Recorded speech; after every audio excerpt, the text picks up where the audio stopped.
우리가 예전에 초등학교 다닐 때에 숙제를 선생님이 내주면 숙제를 검사를 받는데 선생님이 도장을 찍어주죠. 근데 그 도장에 글이 써 있는데 그 글이 참 잘했어요입니다. 참 잘했어요.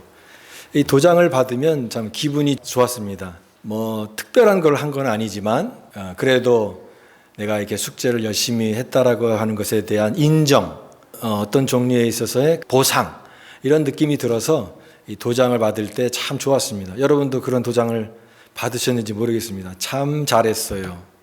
사람이 뭔가를 열심히 하고 또 성실하게 하는 일에 따를 때 보상과 그에 대한 인정이 있는 것은 참 중요하다고 생각이 됩니다.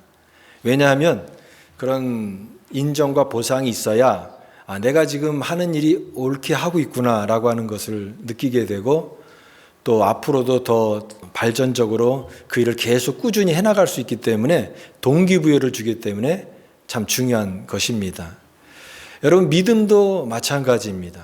믿음도 칭찬이 있다라고 하는 것이에요.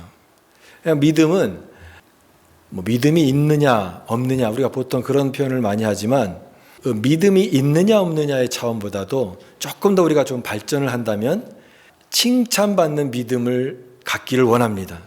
정말 그런 믿음을 가질 수 있다면 얼마나 좋겠습니까?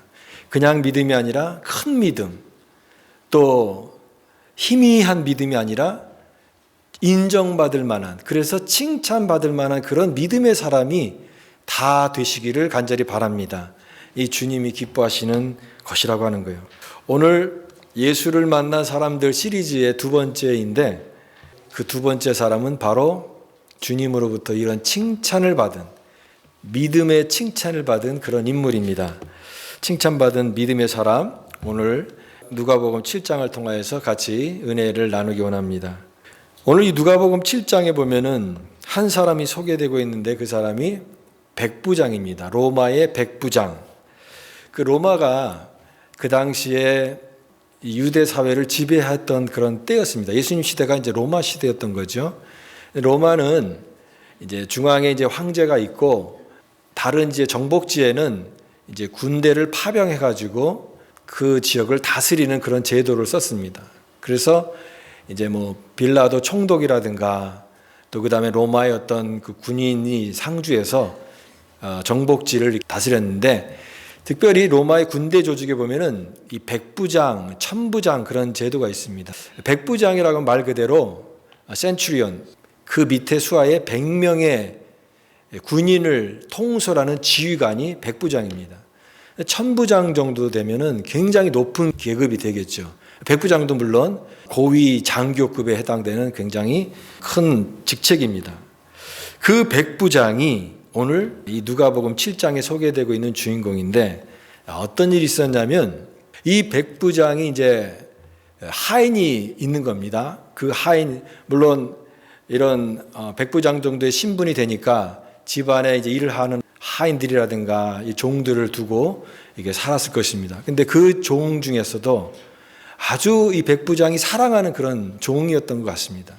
아마도 자식이 없는 상황에서는 그 사람이 상속자가 될 수도 있고 또 종들 중에서도 아주 정말 신임이 갈 만한 또 똑똑하고 좀 믿을 만한 그런 종들은 비록 종이지만 노예이지만 주인과 특별한 관계를 가질 수도 있는데 아마도 그런 관계 속에서 이 백부장이 사랑하는 종이 있었던 것 같습니다. 그런데 그 종이 병들었다라고 하는 거예요. 병.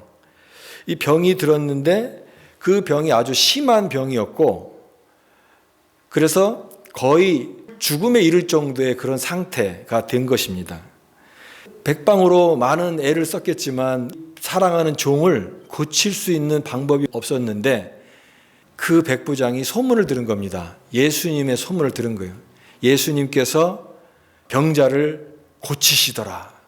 심지어 그분은 죽은 자를 살리시기는 놀라운 능력을 보여주셨다.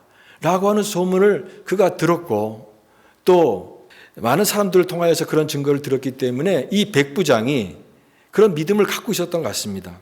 그래서 이제 유대인의 장로들을 통해서 예수님이 좀 오셔서 고쳐달라고 하는 간청을 하는 그런 내용인 것이죠. 근데 이 로마의 백부장이 유대교의 어떤 그 지역에 있는 존경받는 어떤 원로들, 장로들한테 부탁을 해서 예수님을 모셔오게끔 하는 이 간청은 그 당시에 사회 분위기로 보면 파격적인 겁니다. 왜 그렇겠습니까? 당시에 로마는 유대 사회를 지배하는 그런 나라였잖아요. 그 지배자의 우두머리인 로마의 어떤 백부장이 유대교의 그 장로들을 부탁을 해서 예수님을 모셔오라고 간청하는 것은 그거는 정말 이상한 일이고 사람들이 볼 때는 이게 정말 파격적인 일이라고 얘기할 수 있습니다. 그런데 그런 유대인 장로들이 자발적으로 그 일을 한 거예요. 그러니까 이것은 어떻게 생각할 수 있냐면 서로 원수지간일 수 있고 미워할 수 있는 그런 관계인데도 불구하고 유대인인 장로들이 그 일을 했다라고 하는 것은 이 백부장의 인품을 말합니다. 그 사람이 평소에 어떻게 살았는지, 그 사람이 얼마나 행동이, 인품이 얼마나 감동된 부분이 있었는지, 그것 때문에 이 사람들이 자발적으로 예수님께 가서 백부장의 종을 고쳐달라고 가는 그런 내용을 볼 수가 있는 것이죠. 시오노 나나미라고 하는 그 로마인 이야기라고 하는 그 방대한 책을 쓴 분이 계십니다. 일본인인데요. 이분은 역사학자는 아니지만 이탈리아에서 로마에서 또 오래 살면서 풍부한 어떤 역사적 로마의 배경 지식을 알고 계시고 또 남편도 이탈리아인과 이혼을 금방 했지만 결혼을 해서 로마에 대한 그런 지식이 굉장히 많았던 그분이 쓴 책이 로마인 이야기라고 하는 책인데 거기에 보면은 그 백부장에 관한 그런 내용도 나와 있습니다. 당시에 로마 시대의 백부장은 어떤 사람이냐면 위에서 이 낙하산식으로 상부에서 임명을 해서 뽑는 그런 것이 아니라 오랜 전투 경험을 가진 군인들에 의해서 투표를 해서 결정이 되는 그런 직책이다라고 하는 거예요. 그러니까 백부장을 되려면 사람들로부터 굉장한 인정을 받아야 되고 그 사람의 어떤 인격, 통솔력, 식견, 자질 이런 것들이 검증되지 않으면 그 직책에 오를 수 없는 그런 직책이라고 합니다.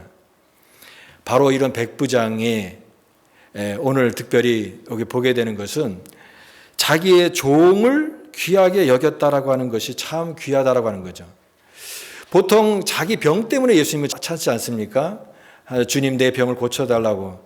근데 자기의 종을 고쳐달라고 이렇게 간청하는 경우는 참 드문 경우인 것이죠. 그만큼 비록 종이지만 자기 집에서 부리는 어떤 그 하인이지만 그 하인을 굉장히 귀하게 여기고 소중하게 여기는 이 백부장의 인품이 이 모든 내용 속에서 반영이 되고 있는 저변에 깔려 있는 내용이라고 얘기할 수 있습니다. 또 여기에 유대인의 회당을 지어줬다라고 하는 표현이 나옵니다. 유대인의 회당, 여기 5절 말씀에 그가 우리 민족을 사랑하고 또한 우리를 위하여 회당을 지어나이다. 회당은요, 유대인들의 그 율법을 가르치고 율법을 배우는 기관입니다. 그 모임 장소인 것이죠. 유대인들은 10명만 모이면 회당을 짓는다 그런 말이 있어요. 그만큼 회당은 유대 사회의 가장 중요한 곳이에요. 그런데 그 유대인 회당을 누가 지어줬어요? 이 백부장이 지어줬습니다. 로마의 이 백부장이 지어줬다. 유대 민족을 정말 사랑하고 비록 그가 이 정복지에 있는 이곳에 와서 백부장으로 직책을 하고 있지만 유대 민족 사람들을 사랑하고 또 그 사람들을 인격적으로 존중하고 또 회당까지 지어줄 정도이니까 그는 이미 이방인이지만 어느 정도 하나님의 은혜를 경험한 믿음을 갖고 있었던 것으로 우리가 생각할 수가 있습니다. 이같이 로마 군대 장교이지만 그가 이렇게 사람들로부터 인정받고 또 사람들로부터 칭찬받는 그런 사람이었다라고 하는 것을 볼 수 있죠. 제가 여기서 우리가 칭찬받는 믿음의 가장 중요한 것 중에 하나가 선한 영향력이다 생각이 됩니다. 선한 영향력. 우리는 이 세상을 살면서 믿음으로 살면서 세상 속에서 살잖아요. 그럴 때 우리 그리스도인들이 세상으로부터 어떤 평가를 받느냐가 참 중요합니다. 사람들로부터 물론 인기를 얻는 그런 거를 바라는 건 아니지만 세상 사람들로부터 선한 영향력으로 줄 수 있다라고 하는 이 좋은 평가를 받아야 된다라고 하는 거죠. 기독교 신앙은요, 뭐 착하게 살자, 착한 사람이 되라, 그런 게 아니에요. 그러나 우리가 진실한 신앙을 갖고 살아가는 삶이 투명하게 믿음의 모습으로 그 믿음의 모습이 삶에서 나타나는 삶을 살아가는 건 당연한 것이고, 그런 모습을 통해서 하나님께 영광 돌릴 수 있다라고 하는 것입니다. 성경 많이 읽고 기도 많이 하고, 그런데 그의 생각과 삶이 만약에 바른 것이 아니라고 한다면 그 모든 신앙적 행위가 무슨 소용이 있겠습니까? 그러니까 우리가 칭찬 듣는 그런 선한 영향력을 가진 사람이 되어야 되는 것입니다. 왜 그러냐 하면, 또한 내 자신뿐만에게도 중요한 얘기지만 우리가 믿는 복음을 더 효과적으로 드러내기 위해서 우리는 그런 삶을 살아가야 됩니다. 우리가 바르게 또 다른 사람들로부터 그런 인정받을 수 있는, 칭찬받을 수 있는 그런 삶을 살아감으로 말미암아 우리가 전하는 복음의 영광스러움이 더 드러날 수 있습니다. 근데 우리가 그런 삶을 살지 않고 다른 사람들로부터 손가락질을 당하거나 또 다른 사람들로부터 인정받지 못하는 그런 모습으로 살아간다고 한다면 자신이 가치가 추락이 되는 것은 둘째치고 우리가 믿는 이 신앙의 복음의 영광스러움이 가려지잖아요. 그러므로 여러분, 우리의 삶은 복음의 영광을 가리는 삶이 아니라 복음의 영광을 드러내는 그런 삶을 살아가는 거룩한 주의 백성이 되어야 되는 줄 믿습니다. 초대교회도 그랬어요. 초대교회가 부흥한 이유가 무엇입니까? 성도들이 참 이 믿음으로 잘 모여서 기도하고 예배하는데 그들의 삶도 좋았다는 거예요. 그래서 사람들이 칭찬하는 거예요. 칭찬. 야, 저 교회 사람들, 교회 다니는 사람들이, 초대교회 사람 성도들이 정말 삶이 너무 아름다워. 너무 정말 저들의 삶, 저렇게 살아가는 사람들이 없다. 칭찬을 받으니까 교회가 계속 부흥하는 거예요. 그들의 좋은 평판을 통해서 주께서 구원받는 사람을 날마다 더하게 하셨더라 그랬습니다. 예수님도 말씀하셨어요. 너희의 착한 행실을 보고 하늘에 계신 아버지께 영광을 돌리게 하라. 우리가 세상에서 이렇게 좋은 평판과 선한 영향력을 가진 그리스도인으로 살아간다면 우리 자신이 영광도 받겠지만 우리가 전하는 복음, 우리가 믿는 기독교 신앙의 놀라운 하나님의 영광의 복음이 더 효과적으로 세상을 향하여서 선포될 수 있다라고 하는 것입니다. 바로 우리는 백부장을 통해서 이 칭찬받는 믿음, 바로 이 선한 영향력의 모습이다라고 생각이 됩니다. 백부장은 겸손한 사람이었어요. 자기 죽은 자신의 종을 살리기 위해서 자기 집에 주님이 오시기를 간청했지만 이제 친구들을 보내어서 말합니다. 다시 말해요. 주여 수고하지 마소서. 내 집에 들어오심을 나는 감당하지 못하겠습니다. 라고 주님이 이제 오시니까 오시지 마시고 내가 감당할 수 없으니까 오시지 마소서 이렇게 얘기합니다.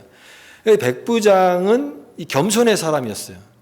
그리고 이 겸손은 그냥 예수님에 대한 어떤 태도가 있었냐면 예수님은 그냥 그 당시에 활동했던 많은 랍비들이 있었잖아요. 율법을 가르치는 랍비들 중에 하나.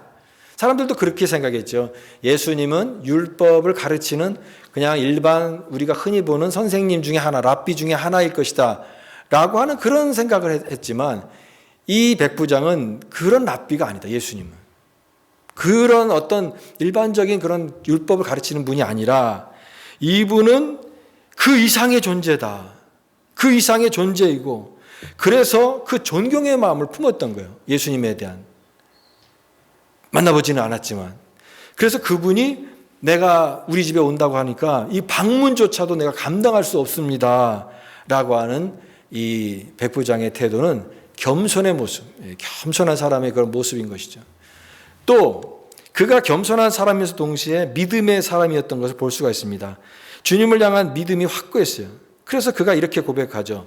우리가 이 백부장의 믿음하면 가장 중요한 이 백부장의 고백 중에 이것이죠. 말씀만 하사 내 하인을 낫게 하소서. 말씀만 해도 내 하인이 낫겠습니다. 그러면서 그가 중요한 이야기를 하는데 여기 8절 말씀 같이 한번 읽어보겠습니다. 8절 말씀 시작. 나도 남의 수하에 둔 사람이요 내 아래에도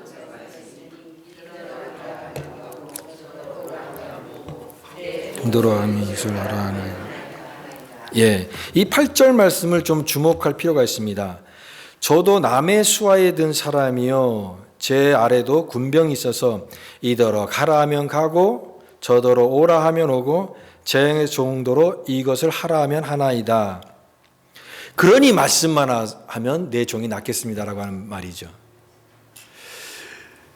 로마의 백부장으로서 그 100명의 군인을 다스리는 어떤 지휘관이니까 군인의 그 명령체가 있지 않습니까? 명령하면 밑에 있는 부하들은 즉각적으로 순종하는 것이죠. 권위가 있는 것입니다. 이 권위를 가지고 말 한마디 하면 그 부하는 그대로 그 명령을 따라서 요구를 다 행하는 것이기 때문에 오늘 이 세상 만물의 권세를 가진 주님께서 명령하시고 말씀하시면 어떠한 질병도 순종할 수밖에 없다라고 하는 것을 표현하는 말이에요. 이 말이 말씀만 하사의 의미가 그런 의미입니다. 말씀만 하십시오. 주님이 말씀하시면 그 말씀대로 그 병도 어떠한 병도 다 나을 줄 믿습니다. 그러니까 이 백부장은 자신의 어떤 세상적 경험, 세상의 어떤 원리, 백부장으로서 갖는 어떤 지위를 통해서 사람들도 이렇게 명령에 순종하는데 하물며 세상 권세를 다스리는 그 주님께서 이 병을 고치실 수 있지 않겠느냐라고 하는 자신이 갖고 있는 세상적 경험을 통해서 영적인 진리까지 바라볼 수 있는 통찰력과 믿음이 있었다라고 하는 걸 볼 수가 있습니다. 여러분, 제가 항상 강조하는 것이 무엇이냐면 우리가 영적인 진리, 높은 놀라운 진리라고 얘기하는데 그 영적인 진리가 꼭 하늘의 높은 곳에만 있는 것이 아닙니다. 예수님은 이 천국의 비밀을 얘기하실 때 우리가 잘 알아들을 수 있는 아주 친근한 일상적인 용어로 가르치셨습니다. 예를 들면 씨 뿌리는 비유, 그렇죠? 씨를 뿌리는 거, 아주 농부가 씨를 뿌리는 일상적인 그 당시의 어떤 이 모습을 통해서 예수님이 가르치셨어요. 좋은 씨와 가라지의 비유, 누룩, 또 목자와 양, 일상에 깃든 이 모든 내용을 통해서 하늘의 영적인 진리를 예수님이 가르치셨습니다. 공중의 새를 보라, 들의 백합화를 바라보라. 우리가 친근한 그것을 통하여서 하늘의 놀라운 진리와 연결되어 있는 그 놀라운 통찰력을 우리에게 열어주셨습니다. 그러므로 우리가 평범한 일상에서 깊은 진리를 발견하는 사람이 되어야 되는 것입니다. 코로나 때 우리가 코로나 3년 동안 고생하면서 무엇을 깨달았냐면 그때 다 고백했던 게 평범한 일상이 이렇게 소중하구나라고 하는 걸 깨달았어요. 그때 모든 게 다 스탑이 됐으니까 내가 마음대로 가고 사람들 만나고 모이고 하는 이 일상적인 생활이 당연한 줄 알았는데 그게 코로나 때 보니까 그게 참 감사했던 거구나 그걸 깨달았어요. 또 우리가 병에 걸리면 내가 걸어다니고 내가 밥을 먹고 일어나고 잠을 잘 자고 하는 이런 평범한 일상이 가장 큰 축복이구나. 이게 은혜구나라고 하는 것을 그때 깨닫게 되는 것입니다. 여러분 마찬가지로 일상적인 것의 은혜와 진리를 배우는 것이 되어야 돼요. 평범한 일상 속에서 하나님의 진리가 깃들어 있고 하나님의 은혜가 있습니다. 하나님의 은총이 공기 속에 가득한데 우리는 너무나 작은 부분으로 하나님의 은혜를 이해하지 못하고 깨닫지 못하는 그런 삶을 살아가고 있다라고 하는 거예요. 오늘 백부장 같이 말씀만 하사 내 종을 낫게 하소서, 일상적인 삶에서 하늘의 진리를 깨닫는 눈이 열리는 사람, 그런 은혜의 사람이 다 되실 수 있기를 간절히 축복합니다.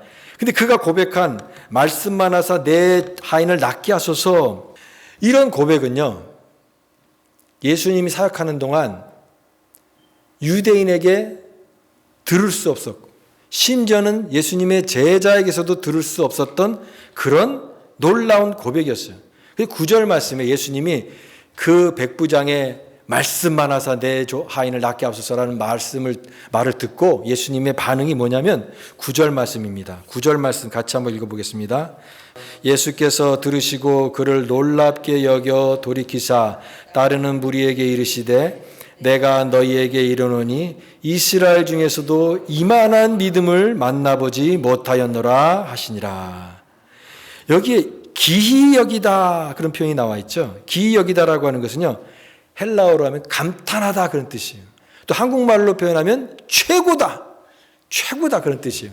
영어로 표현하면 wonderful. 그러니까 예수님께서 기이 여겼다. 그 백부장의 그 믿음을 보고 예수님이 기이 여겼다라고 하는 건 최고다. wonderful. 최상급의 칭찬을 하신 것입니다. 백부장이 그리고 나서 예수님의 그 칭찬을 듣고 나서 어떤 일이 일어났습니까? 주님의 권능으로 그 죽어가는 종이 살아나게 됐습니다. 여기 10절 말씀. 본에 어떤 사람이 집으로 돌아가 보니 종이 이미 나아 있었더라. 놀라운 하나님의 역사가 일어난 것입니다. 오늘날 많은 사람들이 여러분 다양한 믿음을 갖고 살아갑니다.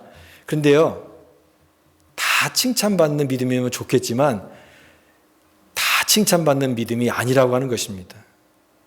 어떤 사람은 그냥 겨우겨우의 믿음도 있고요. 어떤 사람은 또 다른 사람들에게 칭찬을 받지만 주님은 그렇게 생각하지 않는 그런 믿음도 있을 수가 있습니다. 정작 오늘 말씀에도 보면은 그런 믿음의 반응을 보여야 될 고향 사람들이나 유대인들은 예수님을 믿지 않았던 반면에 전혀 기대하지 않았던 이방인, 그것도 로마의 백부장이 이렇게 예수님을 감동시키면서 칭찬을 받는 믿음이었다라고 하는 거예요. 그래서 성경은 말하죠. 먼저 된 자가 나중되고 나중된 자가 먼저 된다. 여러분 중에서는 나중된 자가 먼저 되는 자가 많이 나오기를 바랍니다. 신앙생활을 늦게 시작해도 괜찮아요. 그러나 내가 열심히 하나님 앞에 그 마음을 다하면 여러분 나중된다 할지라도 먼저 되는 자가 되는 줄 믿습니다. 이게 하나님의 놀라운 은혜예요. 주님은 항상 우리를 보실 때 뭘 관심 있냐면 이 사람이 믿음의 사람인가를 보십니다. 내 믿음이 어디 있느냐 말씀하세요. 믿음은요, 하나님과의 관계를 시작하는 자신의 삶을 바꾸는 태도예요. 믿음은 자신의 경험보다 사랑과 순종으로 하나님께 반응하는 것입니다. 그래서 믿음은 놀라운 거예요. 믿음은 산을 움직이는 놀라운 능력이 될 수가 있는 것입니다. 우리 교회가, 우리 주보에 보시면 우리 교회가 표방하는, 우리 교회가 이런 교회가 되기를 원하는 그 문구가 있어요. 그게 뭐냐면 주님을 기쁘시게 하는 교회예요. 그거 보셨습니까? 여러분, 근데 주님을 어떻게 기쁘시게 할 수 있겠습니까? 예수님 기쁘시게 하려면 좋은 선물을 많이 드려야 될까요? 아니면 또 뭐 가장 좋은 것을 드려야 될까요? 예수님을 기쁘시게 하는 것은 우리의 믿음인 줄 믿습니다. 우리가 믿을 때, 우리가 믿음으로 하나님 앞에 감동시킬 때에 하나님 그 믿음을 가장 기쁘시게 여기는 것이에요. 주님은 나의 믿음을 보신다. 오늘 백부장을 통하여 받는 교훈은 이것입니다. 자신의 삶 속에서 최선의 삶을 살아요. 그리고 삶에서 일어난 어떤 경험을 통하여서 자기의 지혜와 영적인 믿음을 나타내요. 그리고 그런 백부장의 그 모습이 주님 보실 때 너무나 기쁘다. 참 저 사람의 믿음이 나를 기쁘게 했다. 칭찬받는 그 믿음이 되었다라고 하는 것입니다. 오늘 우리도 그런 사람 되기를 원합니다. 주님 보실 때 최고다. 원더풀. 놀랍다. 너의 믿음을 통해서 내가 참 기쁘다. 그게 주님을 기쁘시게 하는 믿음의 모습인 줄 믿습니다. 이런 믿음을 가지고 이 세상 살아가면서 하나님의 영광을 드러내고 또 주님을 기쁘시게 하는 모든 믿음의 종들, 주의 종들 다 되실 수 있기를 간절히 축복합니다.